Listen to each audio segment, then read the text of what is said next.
জঙ্গলের মাঝে একটি অহংকারী হাতি বসবাস করত। সে নিজেকে সবসময় বড় মনে করত আর সবাইকে তুচ্ছ মনে করত। ওরে বাপুরে, আমার গায়ে অনেক শক্তি, এই জঙ্গলের কেউ আমার সাথে শক্তি দিতে পারবে না।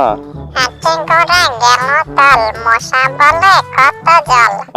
তুই কি আমাকে উদ্দেশ্য করে কিছু বললি? হ্যাঁ, তোমাকে বলছে, শুধু শক্তি থাকলেই হয় না, শক্তি তো ক্ষেতের বদলারও আছে। শোন বাপু, এত কথা বলিস না। দেখ, আমি জঙ্গলের সবচেয়ে বড় প্রাণী, তাহলে ওই সিংহ বনের রাজা হয় কিভাবে?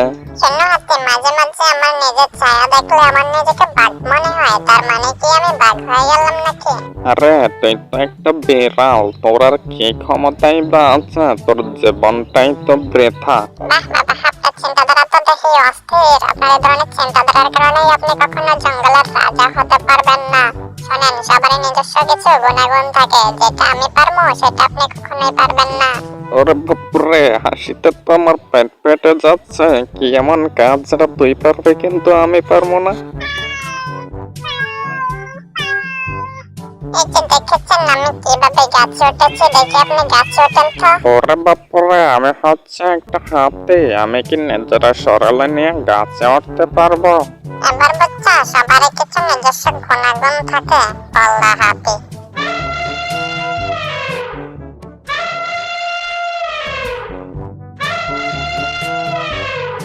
এই যে বাঘ মামা, একটা দাঁড়াও। হ্যাঁ বলো, কি বলবে? জঙ্গলের রাজা সিংহ এখন কোথায় আছে তুমি কি জানো? তা তো বুঝলাম, কিন্তু সিংহকে দিয়ে তোমার কি কাজ বলো তো? ওর সাথে অনেক হিসাব নিকেশ বাকি আছে। আমি জঙ্গলের সবচেয়ে বড় প্রাণী, তাহলে ও জঙ্গলের রাজা হয় কি করে? কি ব্যাপার হতে, তুমি কি আসার সময় রাস্তায় কিছু খেয়ে এসেছো? কিছু খেয়ে এসেছে বলতে তুমি কি বোঝাতে চাচ্ছ? মানে আর কি বোঝাবো, গাঁজা মদ সাইফাস। আচ্ছা যাই হোক, সিংহ তার গুহায় আছে, গিয়ে দেখা করে আসো গিয়ে।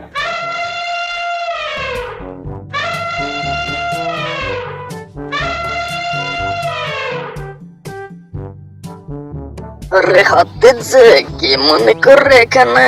আমার তো অনেক হিসাব নিকেশ আছে।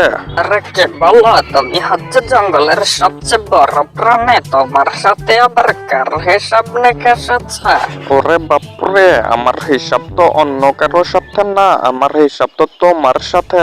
কে বলো হিসাব নিকাশ আমার সাথে আর আমি জানি না? ব্যাপারটা অদ্ভুত না? দেখুন সিংহ, আমি আপনাকে জঙ্গলের রাজা মানে না, আমি জঙ্গলের সবচেয়ে বড় প্রাণী, আমি হব জঙ্গলের রাজা।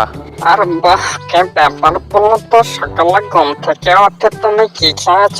দেখুন রাজা মশাই, আপনি কি আমাকে নেশাখোর বলতে চাইছেন? যাই হোক, তুমি নিজের বুদ্ধিতে এটুকু বুঝতে পেরেছ, তাতেই শুক্রিয়া। দেখুন রাজা মশাই, আমি আপনাকে পদত্যাগ করে এই 4 বার দরকার হলে ছাত্রদের নিয়ে আন্দোলন করব।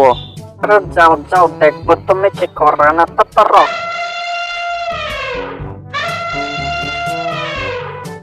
এই হাতে টিকে দেখে তো মনে হচ্ছে ও মন খারাপ করে দাঁড়িয়ে আছে।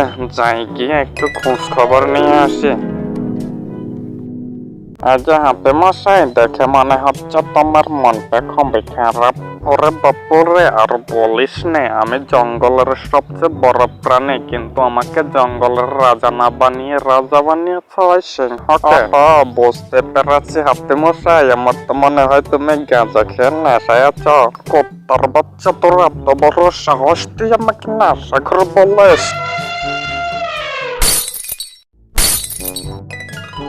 আবে ওই হাতিটা দেখে খুবই বাজে বেরোলো, তোকে আমি অভিশাপ দিচ্ছি যে তুই যেহেতু কুকুর অপছন্দ করিস, এখন থেকে তোর ঘরে শুধু কুকুরে জন্মাবে। গিন্নি, ও গিন্নি। কি ব্যাপার, এভাবে চিল্লিয়ে চিল্লিয়ে দেখছো কেন? গিন্নি, আমি আন্দোলন করব। আর তুমি আবার কিসের আন্দোলন করবে? গিন্নি, আমি জঙ্গলের রাজার পদত্যাগ চাই আর নিজেই জঙ্গলের রাজা হতে চাই। কিন্তু তুমি একা একা কিভাবে আন্দোলন করবে?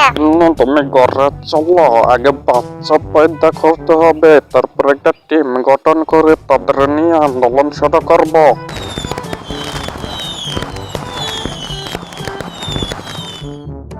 গেলে আমি তো আর ধৈর্য ধরতে পারছি না, আমার সৈন্যবাহিনীরা কোথায়? আর ধৈর্য ধরতে হবে না, তুমি বাম দিকে তাকাও।